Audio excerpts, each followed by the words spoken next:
Magandang hapon po sa mga oras na ito, isang napakalamig po sapagkat ay, patuloy pa rin po ang konting hangin at pag-uulan-ulan 'no.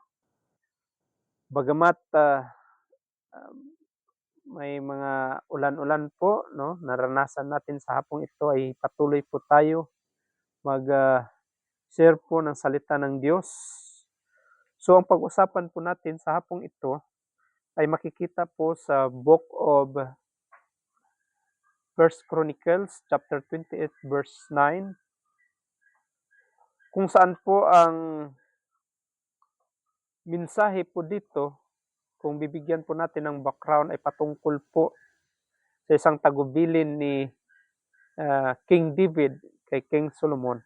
Kung saan po sa, ah, chapter 1, sa verse 1 po, sa chapter 28 verse 1 po, sa unang mensahe po ay tinipon po ni King David ang buong leader po ng, ah official po ng Israelites that time, 'no, kung saan po ang mga commanders, kumbaga sa ating kapanahunan ngayon ay, ah, gabinete, 'no, mga cabinet members. Sapagkat po ay may nais ipagawa ang Panginoon, ah, may gusto po, 'no, may instruction po ang Panginoon kay King David na gagawa po ng templo, 'no. Ngunit ay hindi po si King David ang gagawa kundi ang kanyang anak po na si King Solomon. At that time po si King David ay matanda na rin, kumbaga, ah, pa-retire na kung sa kasalukuyan natin ngayon, sa kapanahunan natin ngayon, senior citizen na po siya. Din ayaw din po ng Panginoon kay King David kasi sabi nga niya sa verse 3 sa chapter 28 sinabi niya na hindi ikaw ang gagawa dahil sabi pa niya, "You are a man of war and have shed blood." So yun po ang rason po ng Panginoon kaya si King Solomon, bagamat po si King Solomon or ang mga anak po ay maraming anak po si King David, ngunit, si King Solomon po ang kaniyang, napili dahil siya po ang pinahintulot po o may approval po galing sa Panginoon. So yun po ang nakaganda mga kapatid, na 'pag may maipasa po, 'pag once our mission was already completed, 'no, ang mission natin sa Panginoon ay naging kumpleto, dapat maipasa din po natin, 'no, sa ating henerasyon, ang susunod na henerasyon o sa ating mga anak. Ngunit dahil, ika nga, mga bata pa sila, kailangan pa nila ng guidance. So, dapat magkaroon ng, ah, advices, 'no, i-advise natin o i-counsel natin ang ating mga anak.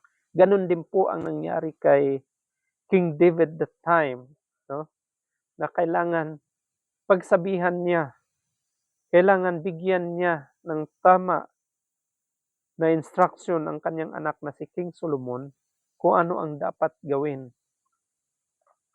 So ito po mga kapatid, bagamat ito po ay isang mensahe ni King David kay King Solomon, ito po ay maaaring mensahe din para sa atin na mga anak ng Diyos sa ating kapanahunan. Kasi nga ang salita ng Diyos, 'no, ito po ay galing sa Diyos, itong salita, ang Biblia. So dahil ang Diyos po na pinaniniwalaan natin, siya po ay Diyos noon, ngayon, at magpakailan po. So He is that God of yesterday, today, and forever. So ito din po ay maaaring mensahe din po sa atin. Kung makikita po natin dito sa chapter 28 verse 9, napaka isa-isang, kuwan lang siya, Iisang verse lang siya but mahati natin ito sa 5, 'no? Sabi niya, basahin muna natin, sabi niya, may 5 mensahe po, may ibig ipahiwatig ang Panginoon sa atin. Gusto ipaalam sa atin ng Diyos kung ano ang dapat nating gawin. Una po, sinabi niya dito, verse 1, sabi niya, ay 28 verse 9, sabi niya, "And you, Solomon, my son," so King David talking to Solomon, sabi niya, "Know the God of your father and serve Him with a whole heart and with a willing mind. For the Lord search, searches all hearts and understands every plan and thought. If you seek Him, He will be found by you. But if you forsake Him, He will cast you off forever." Hallelujah, praise God. So yan po ang mensahe ni King David kay King Solomon. Bagamat mga kapatid, ito rin po ay isang mensahe po ng Diyos sa atin. Kung ikaw po ay anak ng Panginoon, kung ikaw po ay isang mananampalataya, niwala that Jesus is the Lord and Savior, ito po ang mensahe natin. Sabi niya, sa first part, sabi niya, "My son," no? Talking to us, talking to you. Nagsasabi sa atin, sa iyo, at sa ating lahat. Sabi niya, "My son, know the God of your father." So, bilang isang ama pala, kailangan ipasa natin sa ating mga anak kung ano ang Diyos sa ating buhay, kung ano si Jesus sa ating buhay. Who God is. Who is God? Kung sino siya at kung ano siyang Diyos. Para sa akin, He is that God who is able to do exceedingly abundantly beyond we ask or think. So kailangan ipaalam natin sa ating mga anak kung anong Diyos ang pinagsilbihan natin, kung sino siya, anong magagawa niya, kung bakit tayo nananatili, no, na sumunod sa ating Diyos na ating pinaglingkuran, ang Diyos ni Abraham, ni Isaac, ni Jacob, ang Diyos mula pa noon, ngayon at magpakailanman. So pinakaimportante pala mga kapatid, na malaman ng ating mga anak na maipasa natin, no, ang ating paniniwala, ang ating pananampalataya, no, ang ating mga testimony kung ano ang Diyos na ating sinasamba. Bakit ganun tayo, no, magpuri sa Diyos, ganun tayo sumunod sa kanyang mga kautusan. Kailangan malaman ito ng mga anak natin para ma-preserba po ito, no? Para magkatotoo ang sinabi sa Psalm 103. May mensahe ang Psalm 103 po mga kapatid. Sabi niya, Psalm number 103 verse 17, sabi niya, para po, bakit kailangan natin maipasa po? Ano pong sinabi sa Psalm 103 verse 17 sa last part, sabi niya, "And His righteousness to His children's children." So yun po ang pinaka-importante po. Kailangan maipasa natin kung ano ang Diyos na pinagsilbihan natin, ang mga testimony natin sa ating mga anak at sa magiging anak nila. Meaning to say, from generation to generation po mga kapatid. So yun po ang pinaka-importante. Kung sa secular na bagay, may mga kayamanan tayo na pwede ipasa sa ating mga anak, sa ating henerasyon. But ang pinaka-importante po dyan mga kapatid, salvation po, spiritual na bagay po. Kailangan maipasa po natin sa ating mga anak yung tama po na kautusan para balang araw ay hindi po tayo sisingilin, 'no? At para balang araw hindi po natin siya makikita sa dagat-dagatan apoy, yung tinatawag na impyerno or hell sa English. Pangalawa po, sinabi dito, serve Him with a whole heart and with a willing mind. Serve Him with a whole heart and a willing mind. So ano bang sinabi dito? When we say service o serving God, it is an all-compassing po mga kapatid. Hindi po dahil nag-serve ka kay God, every Sunday ka lang nag-serve kay God. So maraming pamaraan po, maraming ministry. Kung sa sambahan ka, tagalinis ka man, no, tagalinis ka man ng CR sa church, nag-serve ka sa Panginoon. Sa tuwing binabalita mo, sinishare mo si Jesus, it is serving God. No? Sa sumunod ka sa kanyang kautusan, nag-ubi ka sa kanyang kautusan, you keep the commandments of God, sumunod po tayo sa Diyos. No? Every time na nagdebosyon tayo, no, nanampalataya tayo, kung sinunod po natin kung anong sinabi sa salita ng Diyos, that is called service po mga kapatid. Hindi lang po ang pagsiserve sa Panginoon dahil nagiging pastor ka, hindi po ganon. Dahil nasa music team ka, song leader ka, hindi po ganon. Kasi pag sabihin mong service, kabuuan na yan. Sa panahon, bagamat busy ka sa trabaho, pag may panahon na wala time naman ng weekend or may mga feeding dyan, andoon ka. Matatawag din po natin na service yan. Sa tuwing magdadalo tayo ng mga prayer meeting, Sunday school, mga testimony, whatsoever na gathering na patungkol po sa Panginoon. That is called service po mga kapatid. So, serving. May nabanggit siya sa pangalawa na sinabi natin. So, sabi niya, willing mind. When we say willing mind, it is a whole being, totally service po mga kapatid. Wala ka pong ititira. Pag sinasabi po natin na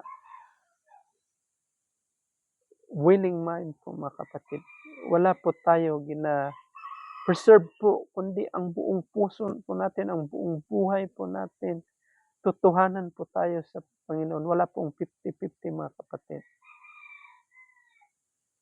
Ano bang sinasabi po sa Philippians chapter 2 verse 5? Sabi niya, Philippians chapter 2 verse 5. Basahin natin. Philippians chapter 2 verse 5. Sabi niya, have this mind among yourself which is yours in Christ Jesus. So, kailangan magkaroon po tayo ng mind po, ang mind po na nasa kay Kristo Jesus. So, willing mind of Christ po dapat habang tayo po ay nandito sa mundo. Pangatlo, sabi niya dito, for the Lord searches all hearts and understands every plan and thought. Bakit nasabi niya? Kasi mga kapatid, ang Panginoon po, He is a all-knowing God. He is everywhere, omniscient. Kahit tumatago ka po, nakikita po ng Panginoon. Kahit saan po tayo, anong po ang sinasabi ng puso natin, nakikita po ng Panginoon. Kaya nga po mga kapatid,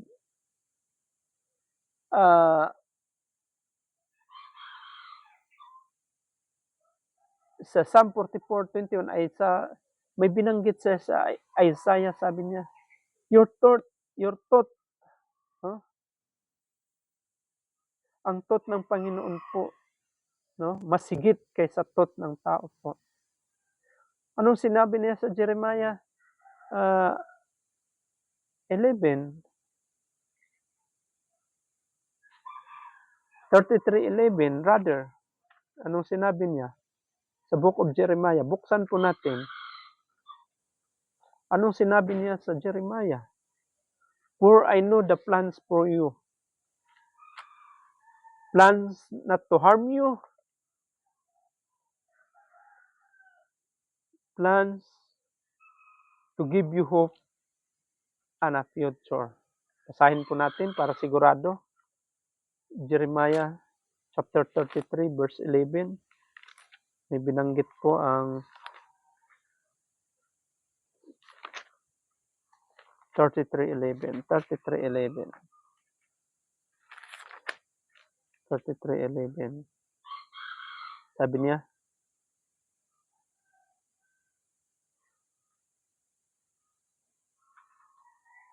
no, Jeremiah chapter 11 verse 33 pala. Sorry. 11 chapter 33.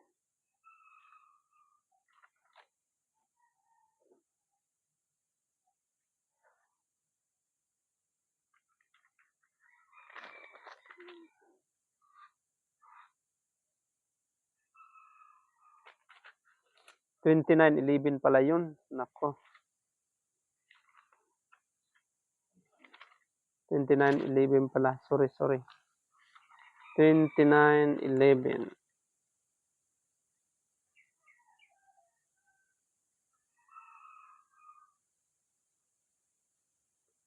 Sabi niya, for I know the plans I have for you, declares the Lord, plans for welfare and not for evil, to give you a future and hope. So, tama ang sinabi dito sa pangatlo po na sinabi niya dito na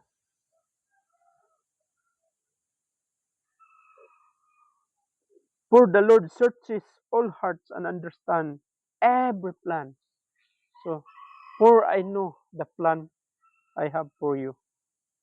No? Alam ko ano ang plano mo at hindi mo ito maitatago pa. No? Nabigyan kita ng kinabukasan at pag-asa. So tanging Panginoon po ang nakakaalam niya kung ano po ang nasa unahan, mga kapatid. So pang-apat po, sinabi niya, if you seek Him, He will be found by you. So sabi niya, kung hahanapin mo ako, talagang makikita mo ako, matatagpuan mo. So mga kapatid, may imbitasyon po ang Panginoon sa atin. Nahanapin natin ang Panginoon. Unahin natin siya para matagpuan natin siya. Matagpuan po natin ang kanyang kabanalan, no? Makikita po natin ang kanyang pagka-Diyos, no? Upang ang lahat po ng mga bagay-bagay po na nais natin, no, mangyari sa buhay natin ay maibibigay niya po. So dapat ganun po. We seek God first. We seek Him and His righteousness, and all things shall be added unto us. Yun po mga kapatid. So last po, sinabi niya, if you seek Him, He will be found by you. Nung sinabi ng Panginoon, but if you forsake Him, He will cast you off forever. So bakit nasabi ng Panginoon una kay King David? Bakit nasabi ni King David kay King Solomon, if you seek Him, He will be found by you. Ay hindi, sa last part, but if you forsake Him, He will cast you off forever.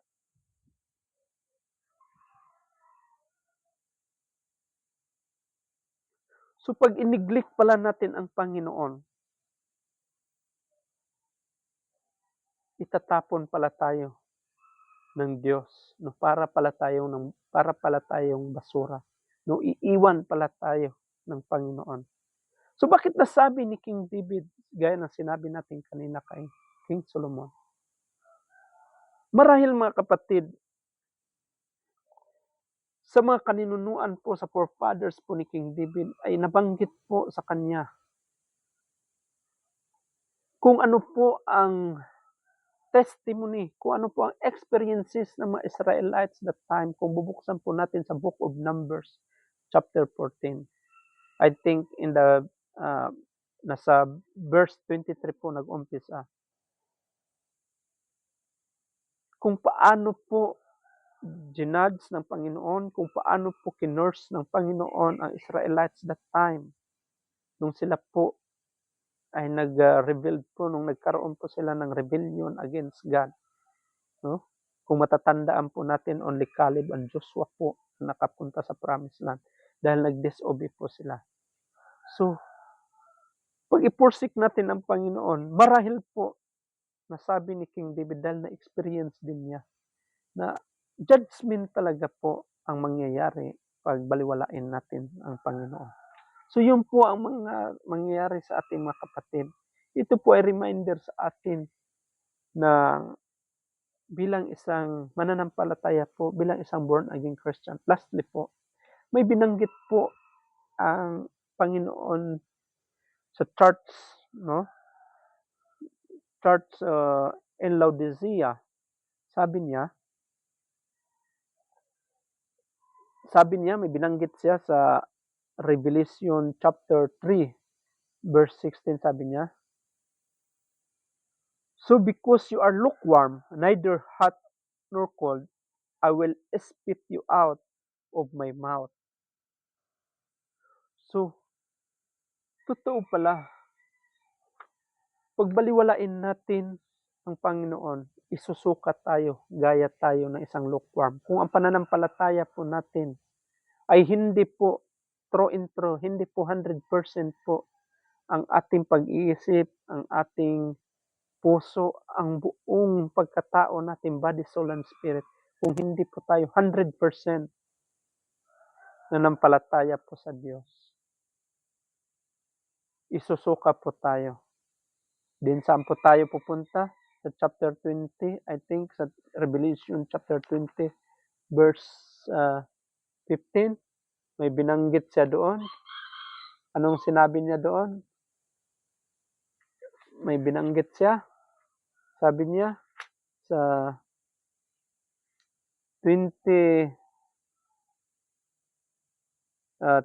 Revelation chapter 20 verse 15, sabi niya, "And anyone's name was not found written in the book of life, he was thrown into the lake of fire." So, magkaroon tayo ng judgment po mga kapatid.